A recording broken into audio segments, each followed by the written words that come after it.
안녕하십니까. 인사팀 직설의 윤호상 소장입니다. 장소가 바뀌었나요? 요리저리 옮겨 다니면서 하는데 왜냐하면 장소의 한계성은 항상 있습니다. 말씀드렸듯이 저는 뭐 장소라든지 뭐다 컨텐츠에 대해서 차별화를 담고자 하는데 잘 안 되는 경우도 많지만 조금 더 컨텐츠에 대해 차별화에 더 생각을 해보려고 합니다.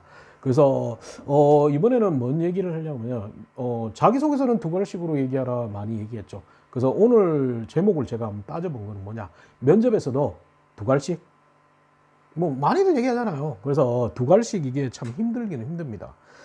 면접에서도 두 갈씩, 자소서도 두 갈씩이라고 얘기해요. 뭐 결론부터 얘기하자.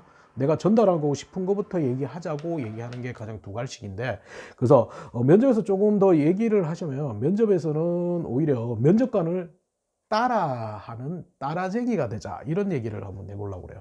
무슨 얘기냐고요? 두 갈씩 답변이 굉장히 어렵습니다. 그래서 뭐 대부분이 A입니까 B입니까 라고 하면 A입니다라고 생각합니다. B라고 생각합니다. 본인의 장점이 뭡니까? 예, 이런 게 장점입니다. 이런 구조, 이런 질문에서는 잘 얘기를 하시는데, 문제는 이게 이런 질문이 아니고 가장 큰 성공 경험 있네요. 팀워크를 발휘했던 경험이 있습니까? 라고 이런 식으로 접근을 한다면 여기에서 조금 더 애매한다는 거. 왜? 이게 그렇게 얘기를 하다 보니까 문제가 뭐냐 하면, 실제 답변을 하면서 대부분의 친구들이 이런 질문을 주면 예, 어떻게 답변하냐면, 제가 3학년 때요, 대학교 3학년 때요, 이런 일이 있었는데 막 이런 식으로 답변을 하거든요. 그래서 대학교 3학년 때요, 팀 프로젝트를 했는데요, 그때 뭐 이렇고 이렇게 막 설명을 하는데, 문제는 면접까지 듣고 싶은 거는 가장 팀워크를 발휘했던 경험이 뭡니까? 라고 물었습니다.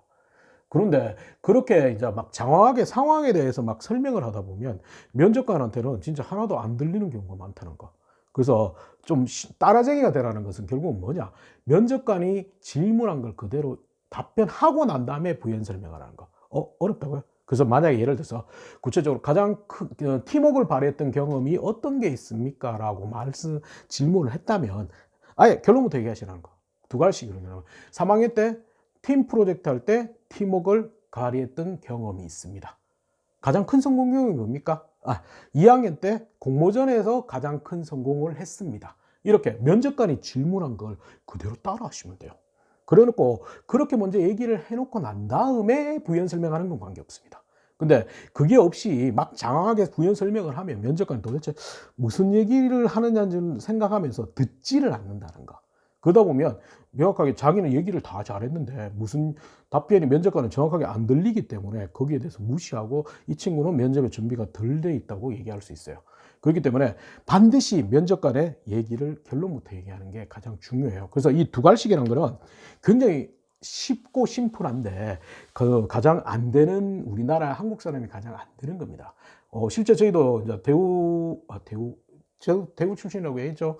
저희도 신입사원 연수 들어가가지고 하루 종일 이 두 갈씩 답변을 배워요. 근데 문제는 그 다음날 또 안 돼요.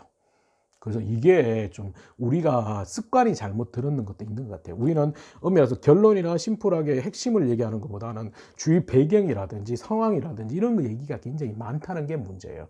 그렇기 때문에 면접에서는 반드시 결론부터 면접관이 A입니까 B입니까? A라고 생각합니다. 본인의 장점입니까? A라는 게 장점입니다. 가장 큰 성공 경험이 뭡니까? A 경험에서 가장 성공했습니다. 팀워크를 발휘했던 경험이 뭡니까? 가장 B라는 경험에서 팀워크를 발휘했습니다라고 반드시 먼저 얘기를 좀 해줬으면 좋겠다. 왜? 안 해주면 면접관 안 듣는다. 그렇기 때문에 반드시 결론부터 얘기하고 그 다음에 설명하셔도 돼요. 설명하셔도 되기 때문에 반드시 결론부터 자꾸 얘기를 하는 습관을 좀 만들었으면 좋겠습니다. 그래서 결론은 오늘 얘기했듯이, 앞에서 얘기했듯이 면접도 자소서와 마찬가지로 두 갈씩 답변이다. 근데 이 두 갈씩에서는 가장 중요한 게, 면접관을 두 갈씩 하기 애매하다면 면접관의 말을 따라하라. 그래서 면접에 답변할 때는 면접관의 따라쟁이가 되라 라고 말씀을 드린 겁니다. 반드시 두 갈씩 결론부터 얘기한다. 자꾸 습관 들이셔야 돼요. 왜? 이게 안 되면 장황한 상황 설명, 그리고 논리적이지 않다라는 부정적인 인상을 남겨줄 수 있기 때문에 반드시 자소서도 두 갈씩, 면접도 두 갈씩 답변을 결론부터 장점부터 얘기하시는 게 가장 중요합니다. 아시겠죠? 기억하셔야 돼요. 아니, 기억만 하시면 안 돼요. 자꾸 연습해야 돼요. 면접을 자꾸 말로서 연습해야 돼요. 머릿속으로 해도 안 됩니다. 제발 말로 하십시오. 말로. 그래서 결론부터 반드시 얘기하는 습관을 들였으면 좋겠습니다. 아시겠죠? 꼭 기억하십시오. 나중에 확인합니다.